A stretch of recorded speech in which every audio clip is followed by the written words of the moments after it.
that be that. And if you think that what the person is not we want to help you. We look for additional components to study to do it.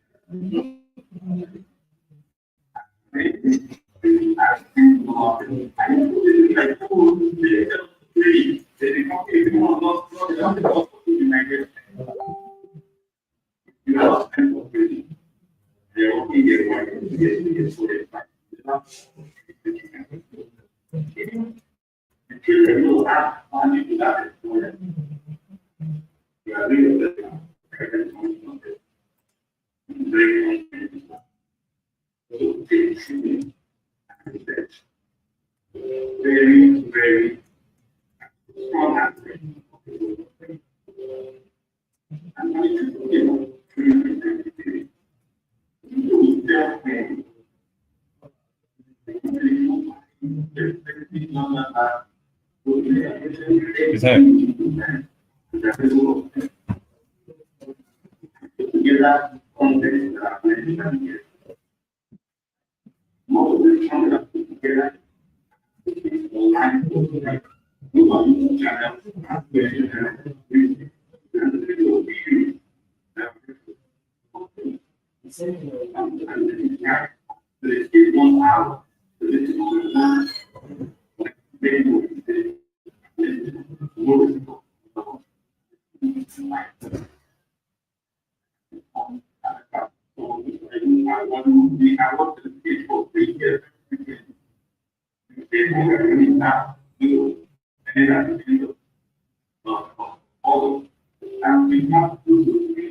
I didn't think at any time that there would be any situation that result that the position in the industry or in the economy or in the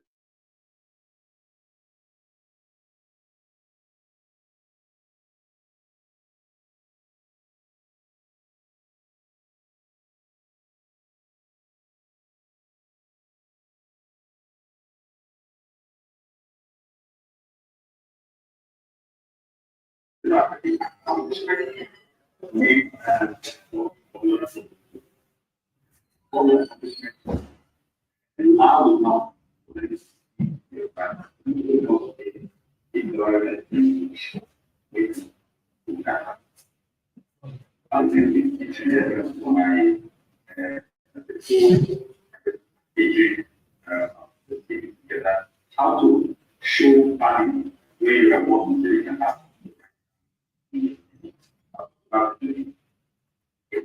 but you cannot pay, you cannot acquire new people.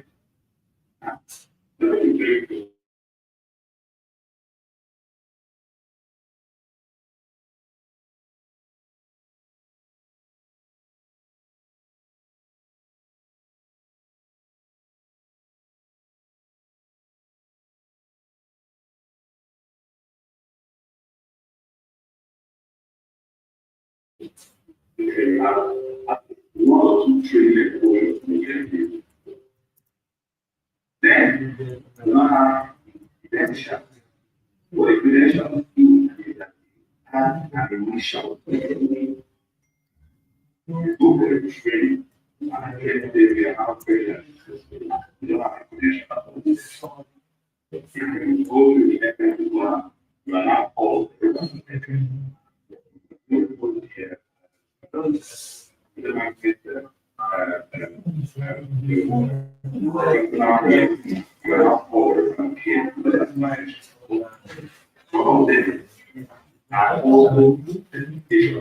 Anyone that's trying to make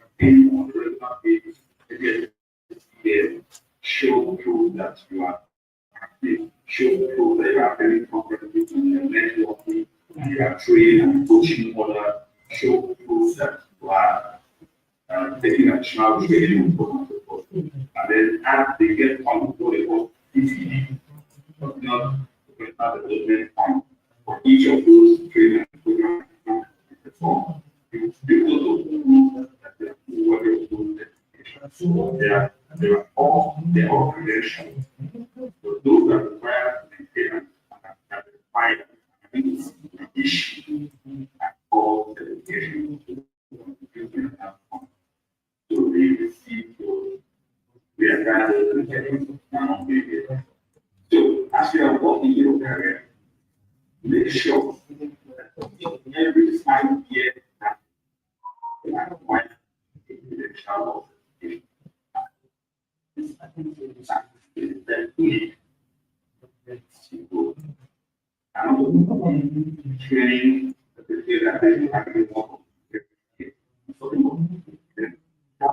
which are education or education who can elevate you to another area in your profession.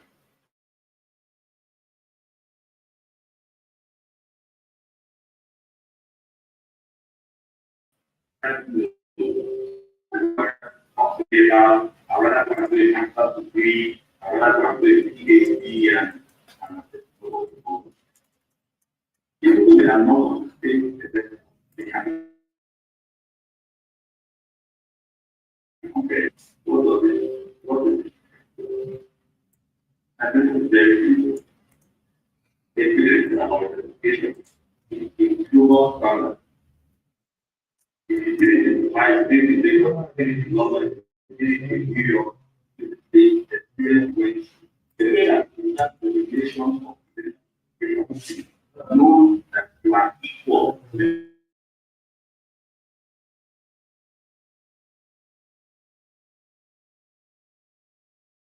Manage the candidates to pay industry operated. So if you have a master's degree, if I come down to the total area, a master's degree should obtain from someone a master's degree should obtain from Latin or for example, they are not obtained the degree.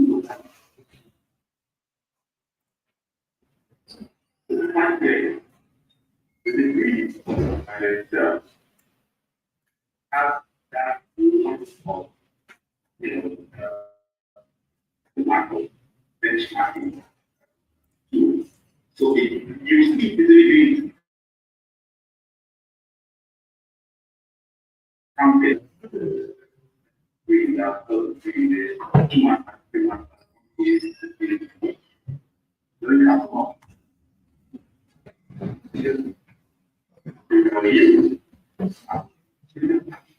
Now,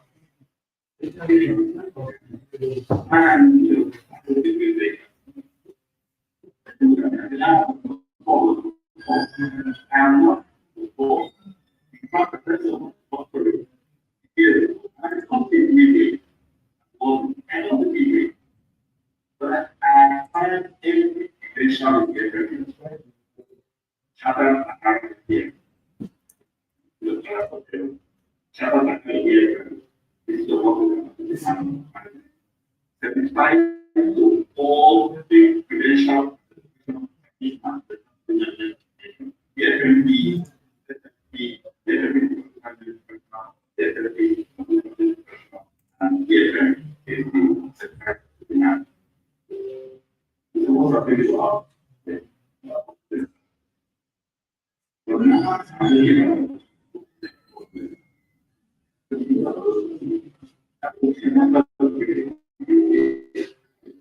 but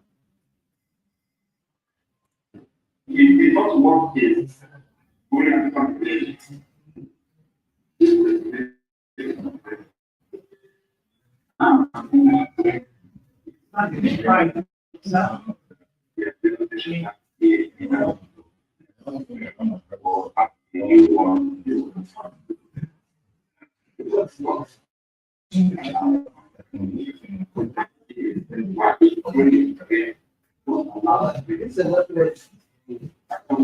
Somebody got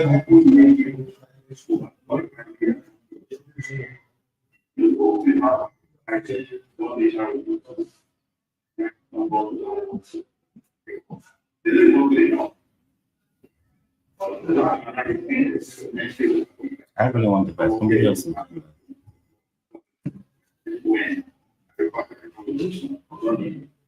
But the real thing is that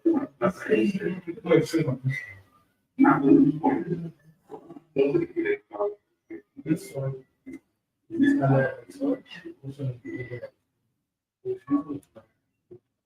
so somebody ended up in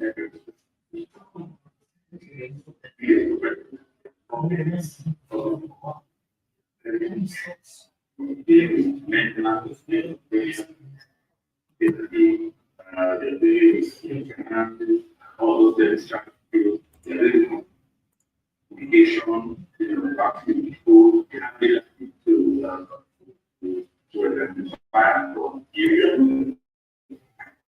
So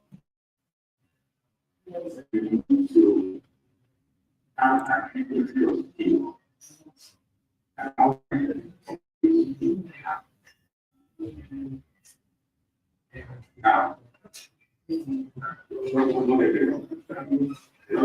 TV, long people, but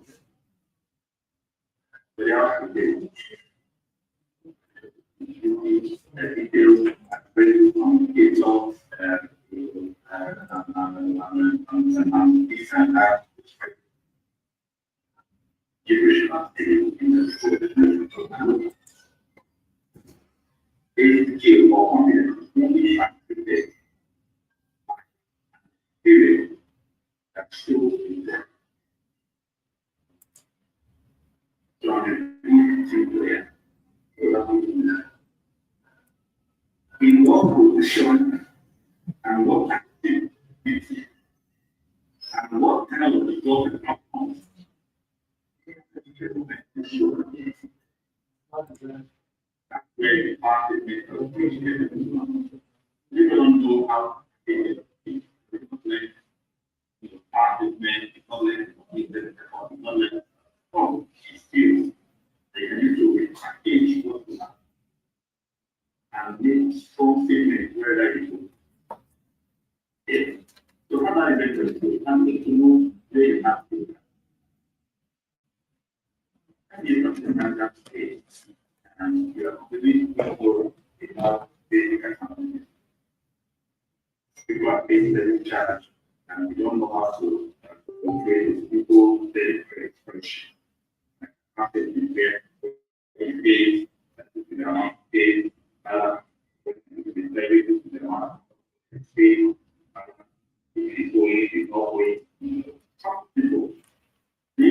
pay, many have a lot of ideas of how to maintenance program, the roadmap for their workers, the inventory for their stores, for the total demand, spreadsheet.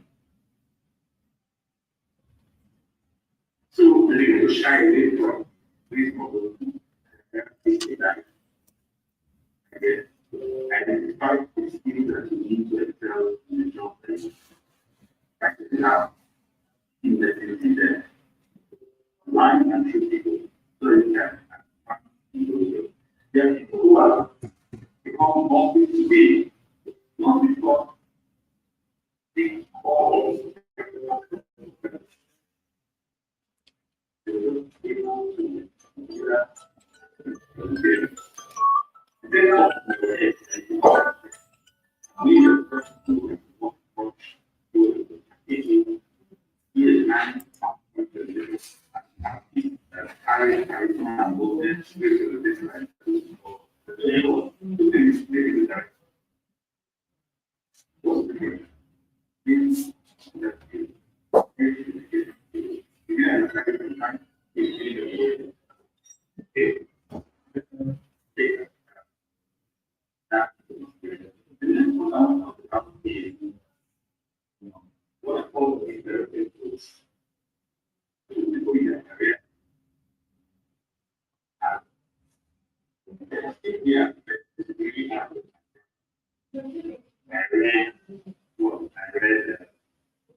time job in facility management.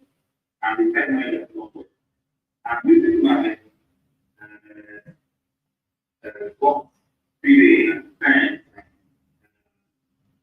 wisdom, wisdom to get back.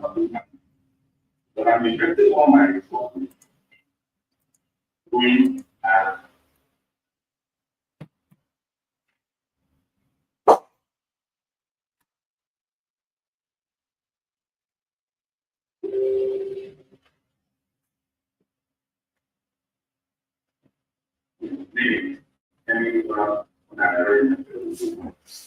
when you develop yourself in that, you're getting serious.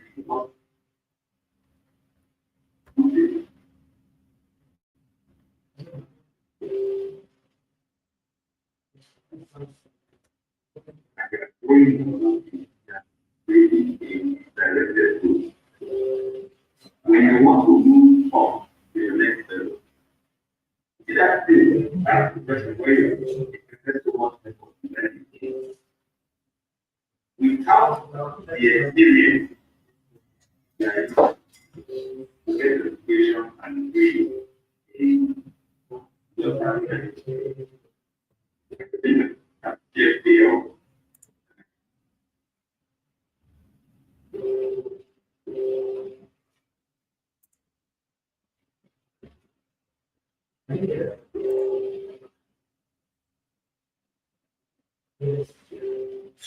Hello, good afternoon.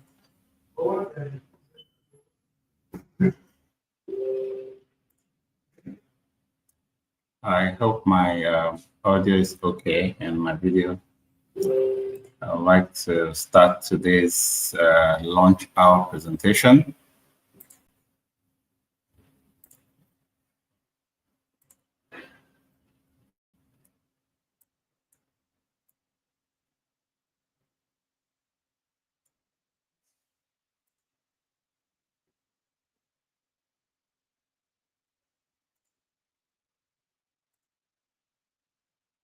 Okay, so I'm going to just share my screen.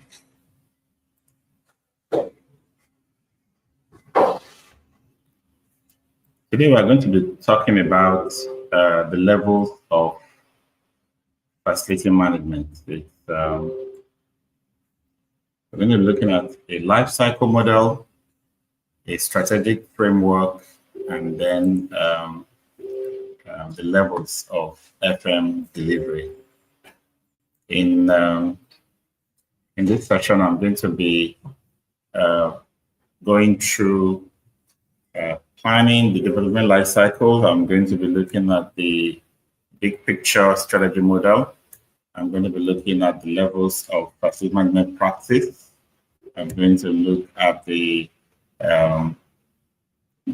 impact of your focus on each of these levels, and then I'm going to be talking about what the FM's participation in each of these levels will be if you are practicing as a facility manager, the impact of the FM getting involved early. And I'm going to wrap up with what I call the 5 operational levels. You just get a sense of how important it is for you to be proactive. So that's my level of FM proactivity that I'm going to wrap up with. Last week, we wrapped up the career segments of our monthly focus. And this time we're going to look at a new focus running through the month of September on operational excellence in facility management. So we're going to be looking at issues around, performance of facilities, processes, strategies, and so on and so forth. So it's going to be an exciting one. And I hope you make our time to join on a weekly basis. And please also share with your friends and your colleagues to be here with us every Thursday by 1 o'clock as we take you through some of these interesting discussions. Some of the content we'll be sharing with you are content from our FM Diploma program that is pretty much, professionalizing and training people with all of the knowledge, skills, and backgrounds, whatever you need to be a proficient, efficient, and high-flying facility manager. The last batch of the FM Diploma for 2023 started out last week. It's going to run till the end of November. We are still admitting students into the class. We have a class size of 100, and we still have a few openings, probably about 80 or 80 something right now. Between now and the 15th of this month, if you're still interested in the FM Diploma, please feel free to go to promo.facilitymanagementcourses.com and register. Get in touch with the team at training@Max-Migold.com. Training@Max-Migold.com, and you'll be onboarded swiftly. Classes for the weekday classes, that's a virtual program, runs on Mondays, Wednesdays, and Fridays, 5 p.m. to 7 p.m. And the physical class holds on Saturdays, 10 a.m. to 4 p.m. All those who sign up for the physical class, of course, have access to the virtual class. But those who sign up for the virtual class don't necessarily have access to the physical class. So it's more like double reinforcement if you sign up for the physical class and have time to interact with your lecturers. Okay, so some of the things we have been going through in the weekly sessions, part of our Giving Back series, is all part of that content. It's a huge body of knowledge that we really can bring to you in 1 hour sessions in a week. It will take you more than 2 years to cover all of the content that we package into a 3 months program for the FM Diploma. Of course, it comes with the certificate. We also have short courses for those of you who are already practicing facility management.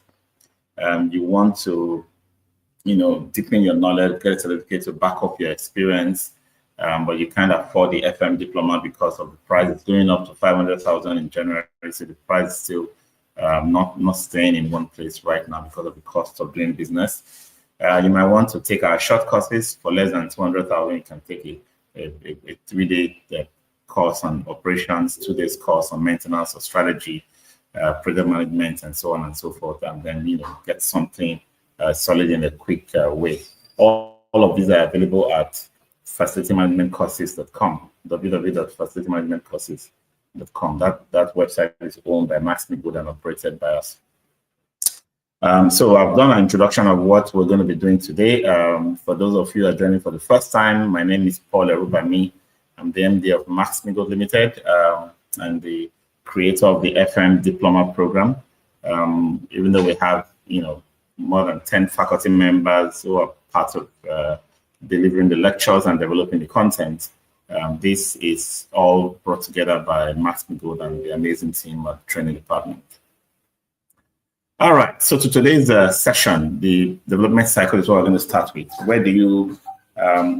does the building come about? It starts with planning. Some investor, someone who has the interest to deliver something, either to meet a need, satisfy a need,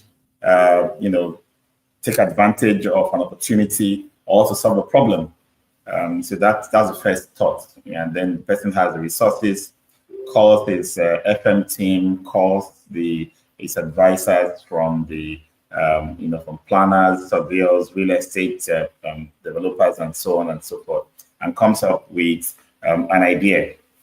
That idea is built into a brief.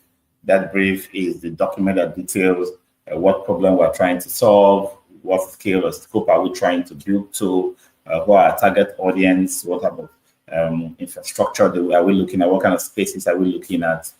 So we develop that as the first thing. The owner or the investor is at the heart of this planning process.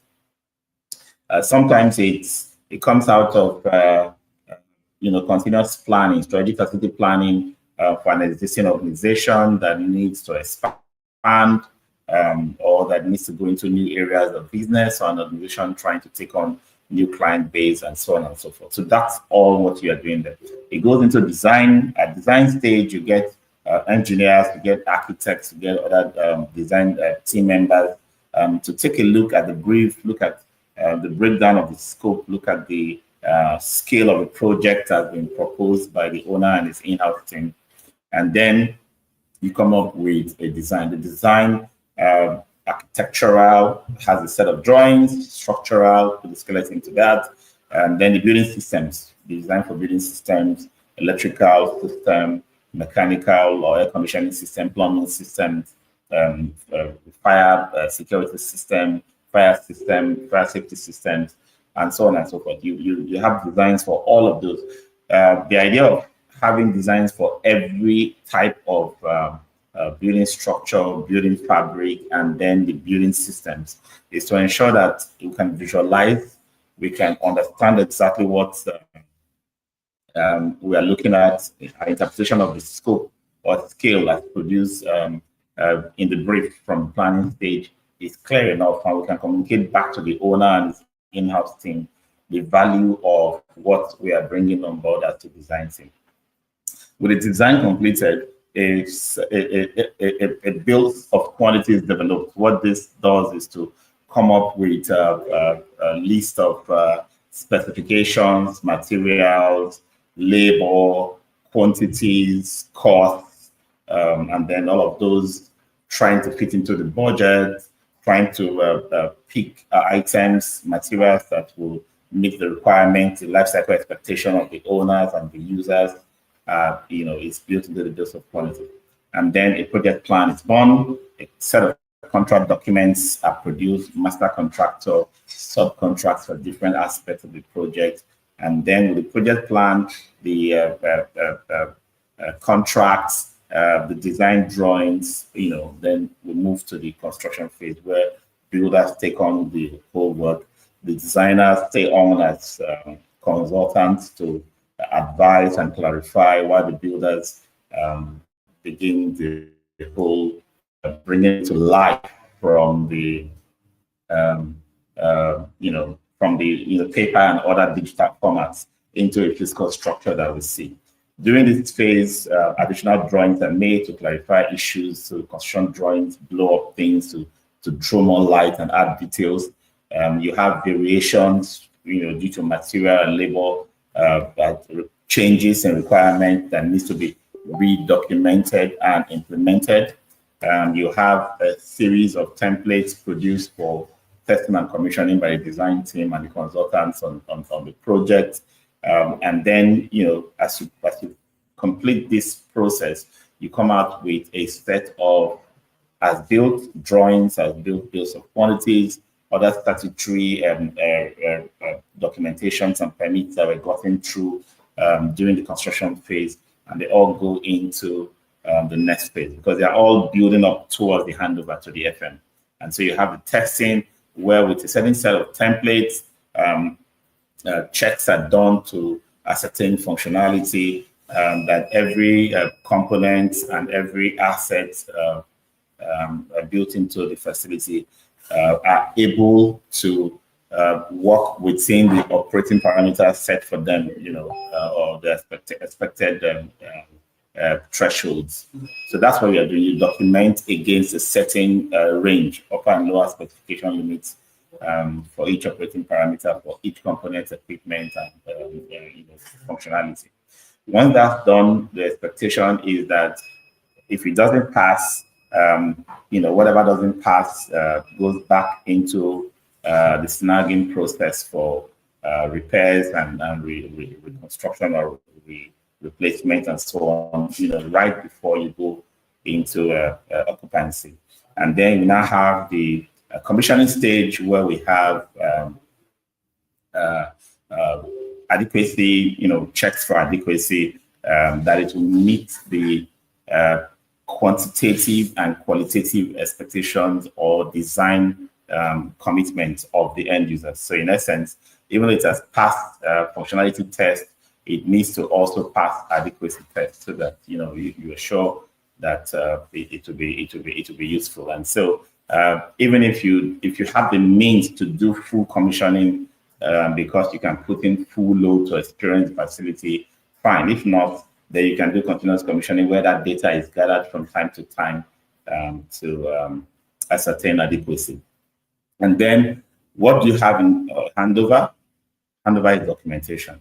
All of the documents that we're talking about from the planning stage, the design stage, the construction stage, testing and commissioning, all put together into proper data retrieval system as the handover of documents for the facility. So in that sense, some of the things that come out of construction I didn't mention are the asset schedule or asset register, the operations and maintenance manual. You have the replacement parts. You have information about the suppliers, the construction team, and the OEM or equipment manufacturers that the facility managers will need to manage the facility. So in essence, when we take on facilities, we take it on with sufficient documentation to be able to manage. It's only when we have deficiency in the construction delivery process that the FM has to now reverse engineer the process. Okay, but ideally, we're supposed to not wait until they've handed over just keys, and then we start looking for documentation to manage and start struggling before we start, resorting to reverse engineering the process. Ideally, we should be involved from the onset. So you see what happens at the planning stage.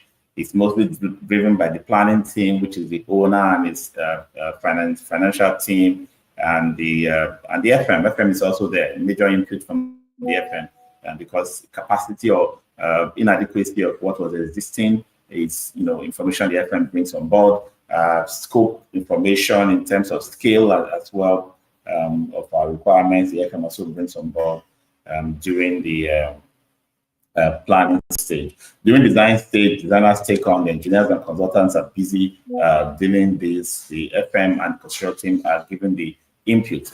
Construction team members are carried along, so builders are carried along in this first two phase before they become the ones who will take over at the construction phase. But the FM's input at design is to ensure that all the features of sustainability, maintainability, operational readiness, maintainability, all those issues that can lead to higher costs in the future can be looked at.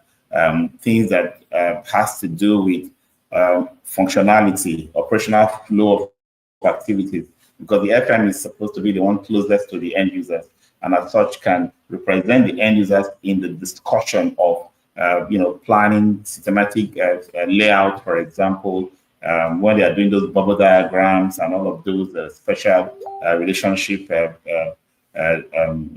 description before they go into full design. And when even into full design, sizes of spaces, adequacies for numbers of certain activities that happens at different times in facilities, male and female facilities, handicap facilities, and the rest. The FM has first-hand knowledge and experience of what is obtainable and can have those inputs. So when you have an iterative process of design, the FM puts all of those information into the process. And then the FM is going to be the one to manage and maintain this facility over time, right?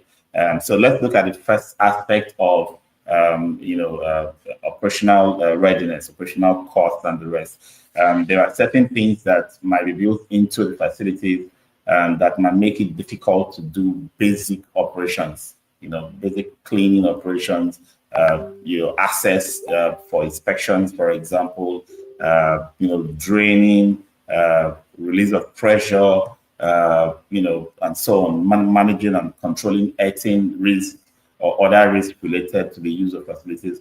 The FM can bring all that. And when it comes to maintainability, again, you are looking at material, durability of materials, work methods that can become problematic in the future, like 90-degree bends for narrow pipes that could easily get clogged, and so many things. The FM brings all of the information. So the design team is able to get into the minds of the end users. The FM brings in information that has to do with effects and impacts of degradation over time. So when something is being built new, what you see is different from what you see in that equipment or asset or component in 5 years, in 10 years, and so on and so forth. So the FM has experienced, even if you've not experienced those, having an FM consultant in the development team will help, bring that mind of what happens to asset components, equipment, materials,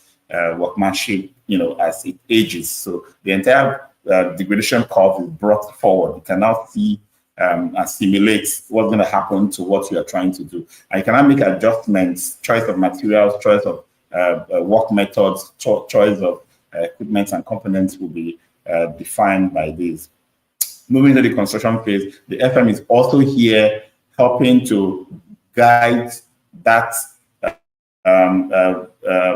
documentation of whatever variation. Sometimes without a proper management of change process in projects or in contracts, the consultants and the contractors, the builders, they tend to be in a conspiracy to get things done quickly.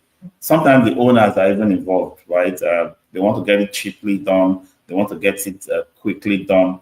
They want to get out of that stage where heavy expenses is what marks the day for the owners, and they want to get it out of the way quickly. And so there might be some level of negligence regarding future risk, future cost risk, operations and maintenance, energy related issues, because it sounds or looks distant. So you want to get as cheaply as possible on what you are doing right now, ignoring the life cycle implication. And really, if you think about it, at the end of construction, you probably just spent about 10% of the life cycle cost of that facility.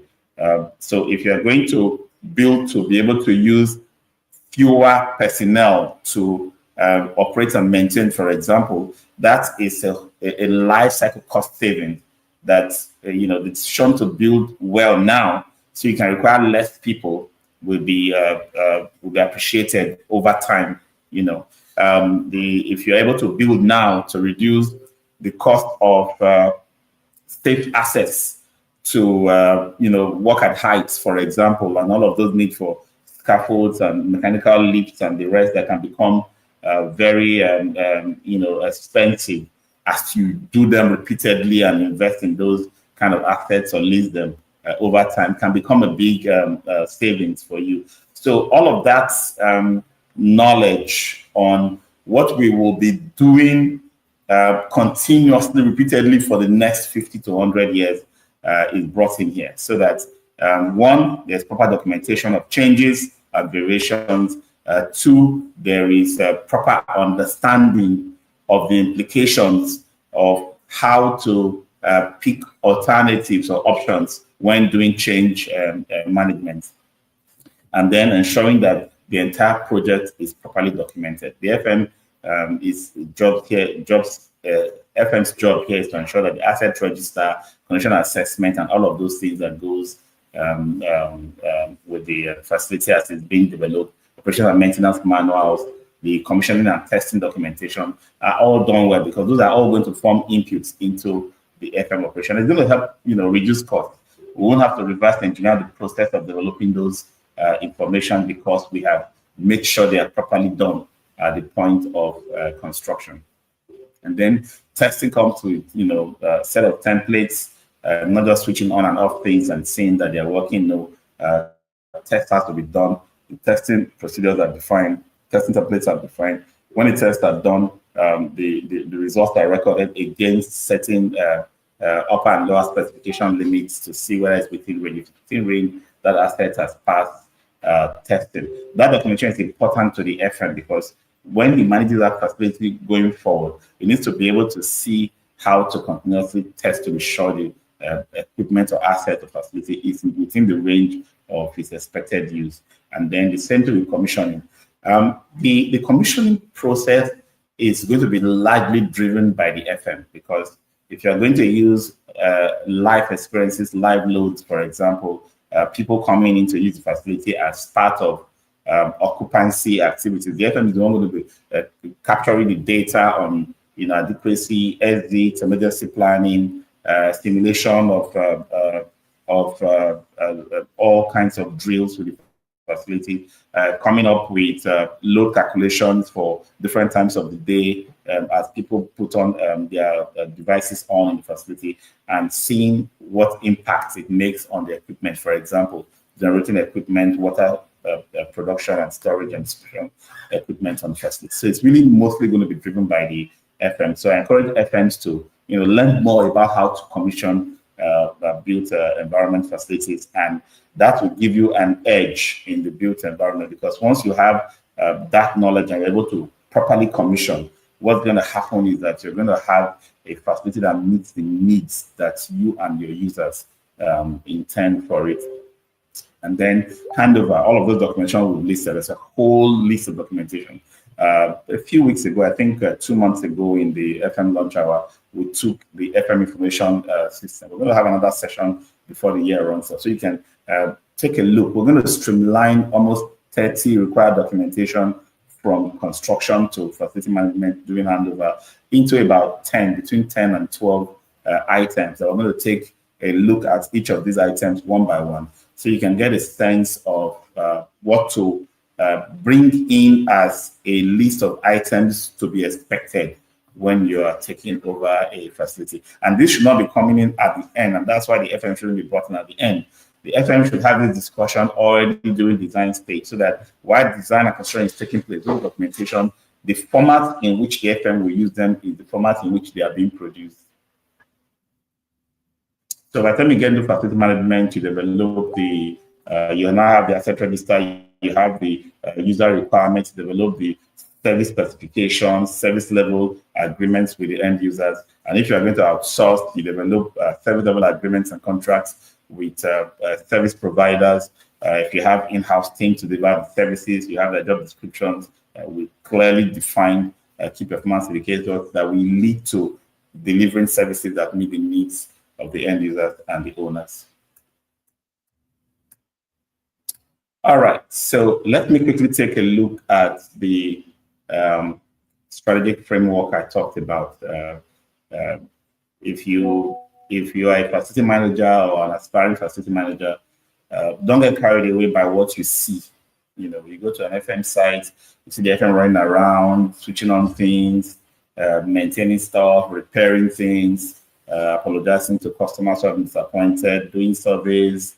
All of those things, they are the things that you see. Those are the optics. You just see that and say, oh, this is facility management. So sometimes facility managers come on because they've not had a proper training before. They come on site and then they are handheld through all that range of activities that represents what I call the mid-level, the tactical level of FM facility management. And because you probably are stuck between that tactical and operational level, you don't get the chance to elevate yourself, your thinking, to to explore why you are doing what you are doing. The things that happen at the tactical levels are they are defined by what you do. These are what we do.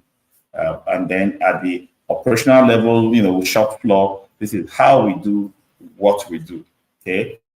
But why we do what we do, how we do it, is superior. And there are 3 levels of strategy that is often missing from a typical FM's career. So when you see an FM working in the FM space for 10 years, not making progress in his career, not being able to make a kind of impact that you can use to demand for double salaries and stuff like that, it's because he doesn't understand how far his understanding can go, how far his skill can be developed on the path of strategy. So I'm introducing to you today, just learn that there are 3 levels of strategy that should happen before what you know today as proactive facility management. Before it even gets to the point where you say, I'm doing facility management, you have conquered these 3 levels. And the first level is what we call the strategic purpose level. The strategic purpose level is the level at which the organization you are serving, your demand organization, the reason for their existence has to be defined and understood by you. So we say that level is defined by the customers. If I serve a pharmaceutical company, I'm not at the strategic purpose level. I'm not looking at pharmaceutical company. I'm not looking at our production. That's not what I'm doing. I'm looking at who buys our product. Who are those that buy our product? So in the pharmaceutical industry, nurses and doctors and pharmacists will most likely be the customer base, right? So why do I need to understand, those customers? What are we established for?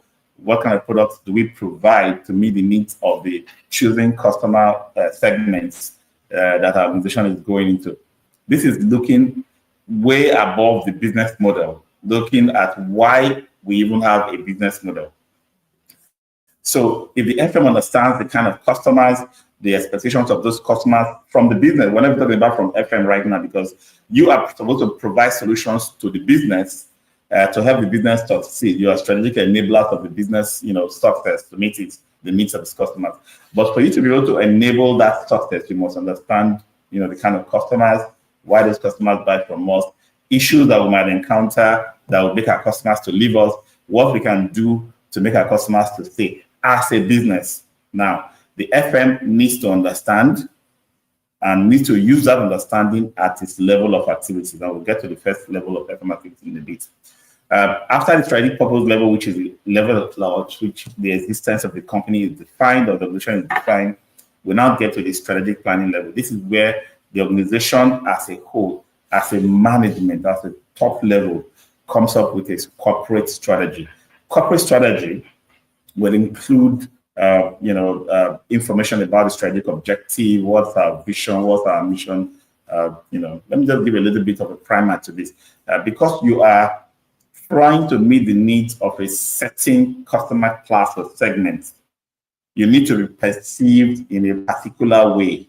You need to be doing things in a particular way. You need to be achieving certain results. That's what vision, mission, values, culture, and strategic objective is about.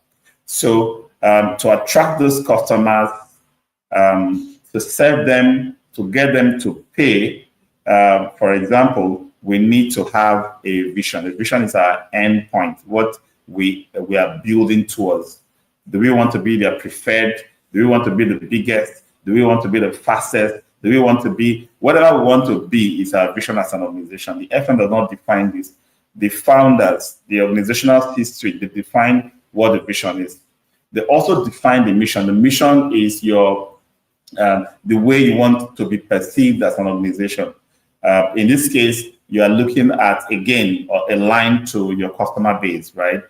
Your mission is how you want to be perceived, what you will do as you walk towards your vision, right? Because it is what you will do that as you walk towards your vision that defines how you're going to be perceived, how we move, how we do things.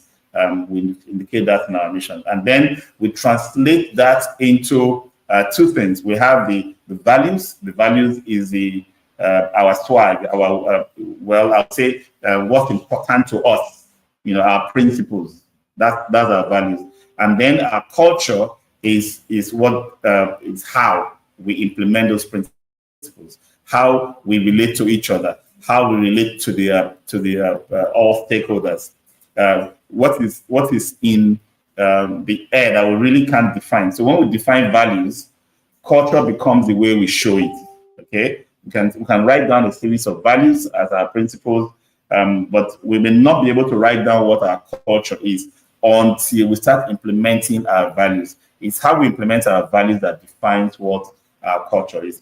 But going back to the mission, as you agree on where your endpoint will be, where your vision should be, and this is the path you would take to arrive at your vision, you need to create strategic objectives. Objectives are more like milestones, a breakdown of your mission. What are we going to be doing this step, that step, that step, that step, as we move on that path, right? So that's our strategic objective. These are all set by senior management. This is where you have, a business model developed, a revenue model, our sales model, our production stream, our whatever strategy we're deploying as an organization. This is still above the FM's level, but the FM should make every effort to understand them. You can't save an organization that you don't know. All right? So that's strategic planning level. And then when we get to the business unit strategic planning level, this is where you as an FM department needs to now interpret the corporate strategy and come up with FM strategy, which we call the strategic facility plan.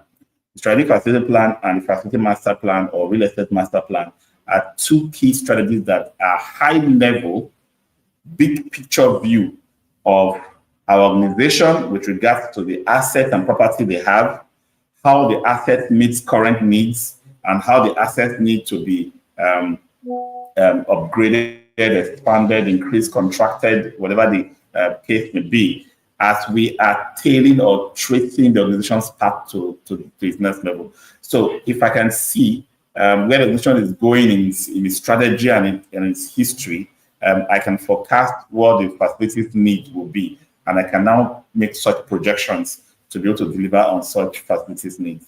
And this requires me to develop two documents as an FM.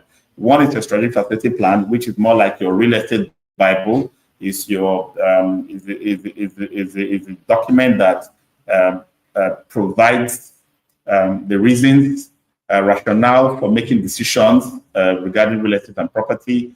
How locations are chosen, for example, financial metrics for different investment classes, use case and scenarios for implementing development programs for different types of properties in different types of locations. I define all that in the strategic facility plan. So, and that covers all of my portfolio. Every organization can only have one strategic facility plan, which the FM develops in alignment with the corporate strategy. The FM now develops a real estate master plan for each location. So when an organization set up a branch, a head office, a campus, or whatever kind of facility, the FM now needs to create a site plan that details the progressive growth or expansion or development of property within that location. Now, all the decisions that will be taken in developing your site plan and everything that goes to your master plan will be what to a large extent, right? But it will be responding to the guidelines already stipulated in your strategic facility plan. So in essence, senior management at the highest level must approve the strategic facility plan. Once it is approved, it becomes the real estate Bible, it becomes the guidebook for all future developments. These strategic documents are supposed to be reviewed on an annual basis, but the basic content, the basic structure should remain the same. They are just guides for how we do the things we do. The FM is the only business unit in all the business units in the organization that also needs to have a secondary alignment to all other business units.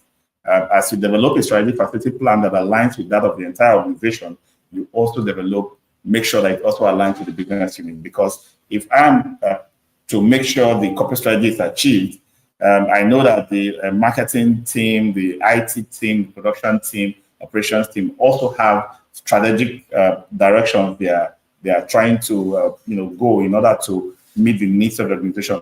I must ensure, because I'm the enabler, I provide the spaces and the services that helps all of them to achieve what they want to achieve. I must ensure that I understand, I create long-term plans for each of them that will meet their needs, which means I come not empty-handed, I come with a plan, and then I get to the heads of each of these units to look at my plan and give me more information to flesh it out and make sense of something that will align to them. So that when I come up to the tactical planning level, where I come up with a budget, for example, that budget is not about the FM department. There's nothing about FM in the budget. The FM budget is a budget that every business unit should see themselves well represented. They should see that their goals and aspirations are going to be achieved because the FM has planned for them adequately. So when the FM budget goes up to management for approval, it becomes easy for all of those business unit leaders to chip in and say, yes, this is exactly what we want. Budget is adequate, okay, for approval. And then, of course, the FM develop design and construction plans, operations plans, all of those things that goes into the operations, and then your maintenance plan. At the time you come down to the execution level, you are doing your rosters, your inspections, your different activities, both planned and unplanned, and then you are creating reports. That's the measurement level.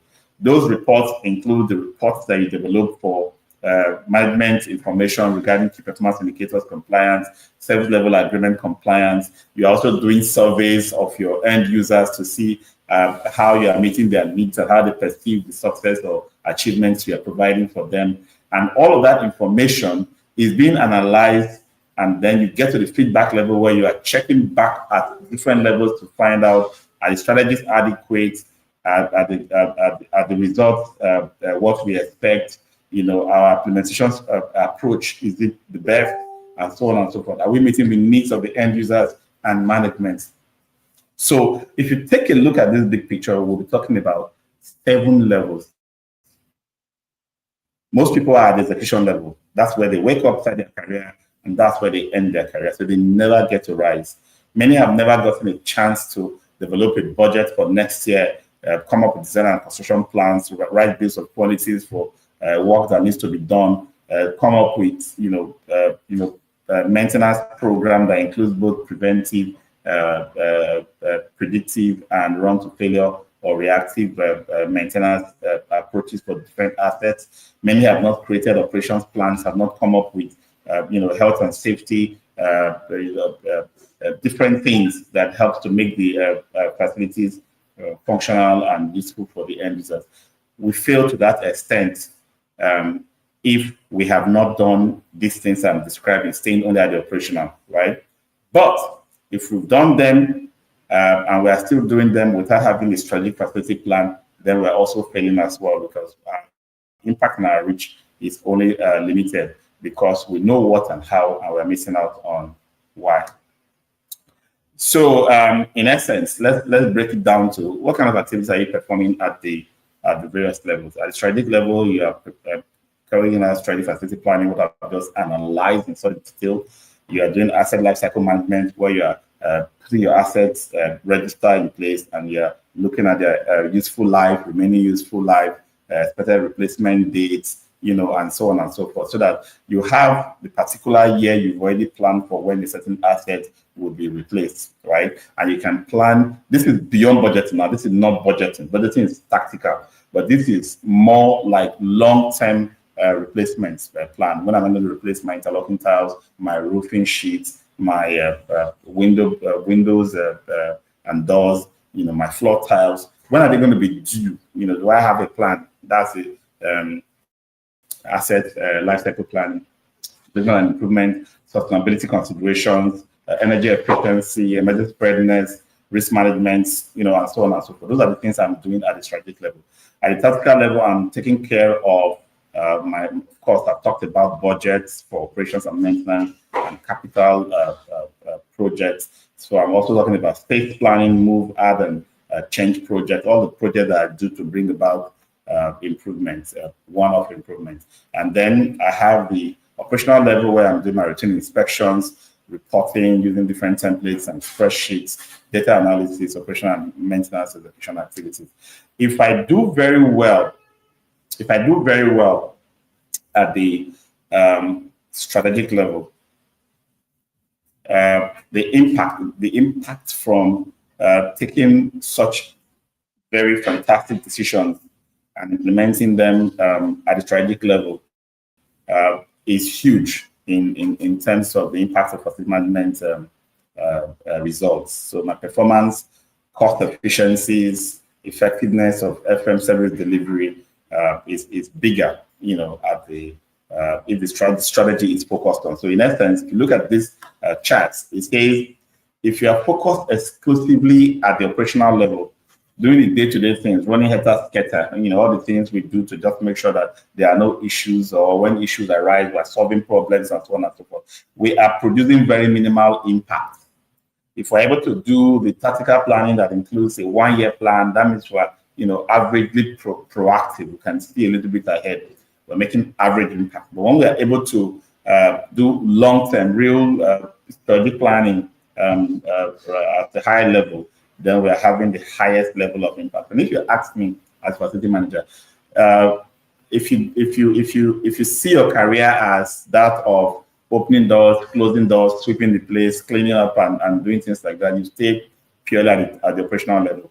But if you begin to move yourself up the ladder, through training and experience to become more strategic in your FM delivery, you will find out that you gain more power at the top to be able to take more intelligent decisions and bring about stronger, greater impact in your organization. You feel a sense of accomplishment. So if you ask me, is it cooler at the top? I'll tell you, yes, it's cooler at the top because of the kind of power you wield, because of the knowledge and skills, and because of the long-term, you are virtually able to see ahead of you because of strategic planning that you've started deploying. Okay, so I'm going to wrap up with this final item. When you deliver facility management and we say, please be proactive, which means all the things you do should mostly come from you. There should be things you decided to do, not things that people made you do. If you're at that level, the expectation is that there's more satisfaction both from your end user and from you to you who is delivering the services, right? But what does it mean to be proactive in facility management service? Have a health plan, health management plan, a safety plan, security plan, environment plan. These are proactive plans that help you, audit, come up with gap analysis, and come up with, gap closure plans. Then that now leads to routine operational activities. So you have your operations activities, when inspections to be done, when things to be replaced, all of those considerations. And then you have your maintenance plans, the preventive maintenance, the scheduled activity that should happen intermittently, the predictive maintenance, the checks, the tests, the readings of meters and recordings that needs to happen on an ongoing basis, the reactive repairs, when you pick up something from inspection, you fix things, your inspection schedules, your risk management plan, because all of these HSE, O&M, inspection schedules, and even the strategy plans are the normal plans. The risk plan is the plan for what can go wrong, even when you've had a very good plan in place.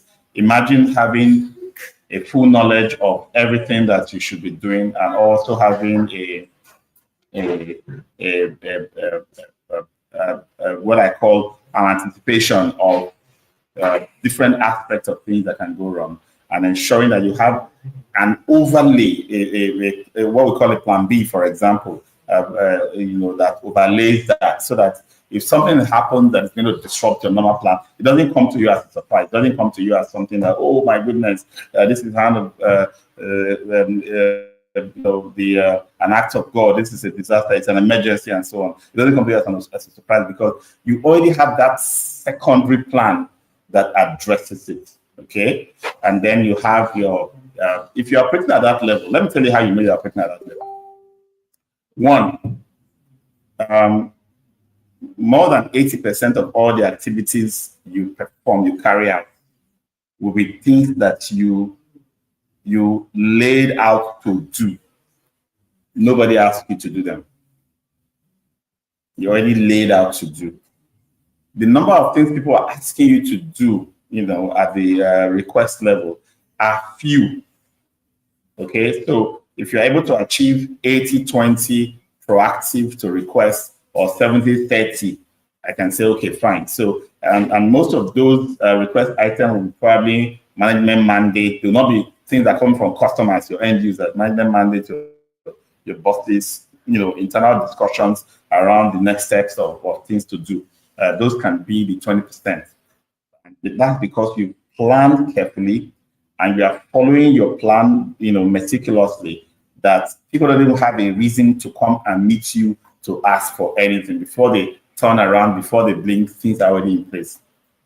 And when they fear that something is going to go wrong, they already know that you have anticipated it. Let's assume it's going to rain, there's a mighty storm coming, or that the neighborhood normally floods or something. They know that you've already anticipated it and that you have put measures in place and you'll be communicating to them. So they won't even bother you. That's the level at which you say you are proactive as an FM. But the second level is the level of request. You know, when you now have more requests that you have to react to. Some FMs are very good at, you know, being quick to respond, very meticulous at solving problems, very resourceful in making sure everybody's request that comes to them, they have done. But what I'm trying to tell you here is the less of those requests, the better for you if you are proactive, okay? Your ability to deal with requests quickly should not become a competence that you are striving towards. It should be something you are trying to get away from so that you get to the point where you can get things done to the point where nobody makes a request to you. But again, like I said before, 70-30, 80-20 is acceptable at this level too. This is a level where you don't have any reward. If you do something once, it's done. All right. So even if I come to you and ask you to fix my furniture or my toilet plumbing, and you do it, it's done. There's no. I don't have to come back to you. You know, that's level 3 in our complaint to say, oh, that thing you did yesterday stopped working today, or you know, I was just using it and it's like the glue you put on it has fallen off. You know, or something has happened that makes me want to come to you. Sometimes it's because you didn't do it well. You didn't do it at all. You probably forgot. Or sometimes because you did it and you didn't come back to me to even confirm to me that you have done it. I have to come and ask you again to know that you actually did it, right? Whatever it is that brings me back to you after I've given you a request is complaints. Complaints should be 0, completely 0. Don't expect people to be coming to you twice, okay? Now, at level 4 is the escalation. If they have come to you for the request, come to you for a complaint, no matter what the complaint was, and your tardiness, your inefficiency, your high cost, your low quality, it leads them to talk to a third party. Your boss, their bosses, their colleagues, anybody that gets to hear about your service delivery failure, that has become an escalation. And don't try to justify escalation by saying they didn't accept for me, they didn't accept for me to do your work in the office. Please call my bosses. If you do that, you are moving your operational level, proactivity level down to the lowest level of escalation. If you are trying to now use that kind of negative tool to get your job done, which means there are gaps you need to fill between you and whoever is supposed to approve for you to get the job done that you have not filled. And then the final stage is the level at which I call the crisis. This crisis level is the level at which people resort to self-help. You have not been proactive. Requests to you have not been met. People have complained to you, escalated to your boss and your organization, and they've now left you alone. They're now fixing themselves. They're not getting their own water gallons and extension boxes and whatever they need to just be okay or manage themselves around the facility they are managing. You are now in crisis level. That's the level of people don't no longer care about whether the FM exists or not. Okay, that is the level you don't want to get. In fact, everything from level 3 down to number 5 should be 0 for facility management. All right, so that's my presentation for today. I would like to invite your questions.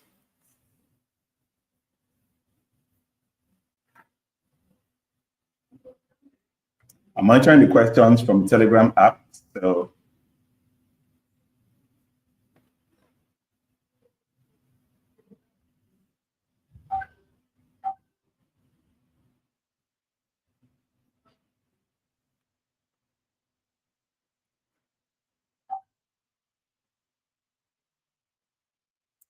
drop your questions there. If you are on the YouTube, LinkedIn, Facebook pages, and you drop a question there, don't worry, the Max-Migold team in those platforms will copy your questions and paste them here on the Telegram app for me to respond to.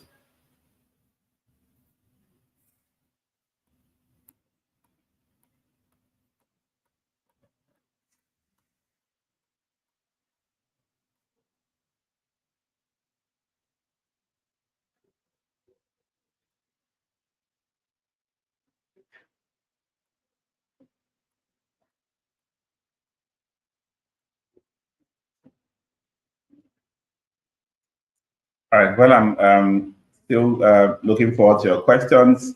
I would like to invite you to a special session tomorrow. The Association of Facility Management Practitioners Nigeria, AFMPN, is organizing a free session tomorrow on elevators and lift maintenance and management. The time for this session is 11 a.m. Our Zoom platform for AFMPN accommodates the first 100. All others will join by YouTube streaming. So if you come in by 11 o'clock and the platform is full, you come back here and join. We'll drop a link for YouTube access here on this platform and on the FMPN platform. It's free for everybody, but certificates for the session and all of our trainings will only be available to paid members of Association of Facility Management Practitioners Nigeria. So if you want to join the association, it's just 10,000 naira a year. You go to afmpn.org and fill the membership form there. The account number in Zenith Bank is also there. Pay your 10,000 naira and send the proof of payment to registrar@afmpn.org. Also, you can just pay with your card. There's a Paystack online payment link on the platform. And that's all you need to get a certificate of membership of AFMPN. Later in the year, we're going to be going through a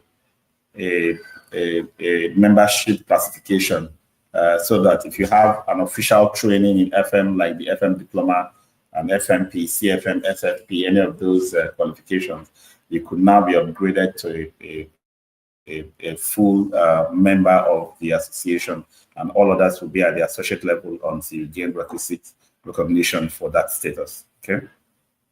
So tomorrow, look out for it. I'll drop the links once we have the links on this platform and on the FMPM platform, so you can all join. And that's a very important session. Also coming up in the month of September, we're going to have an air conditioning maintenance session, also going to be delivered for free.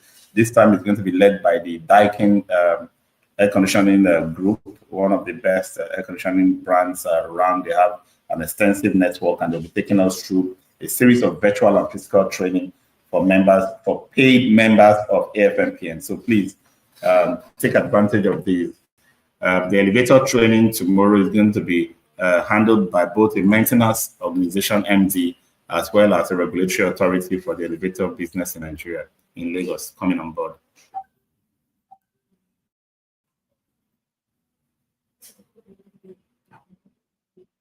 All right, I have a question. How do you assess and address the indoor air quality and ventilation system to ensure a comfortable and healthy environment for occupants?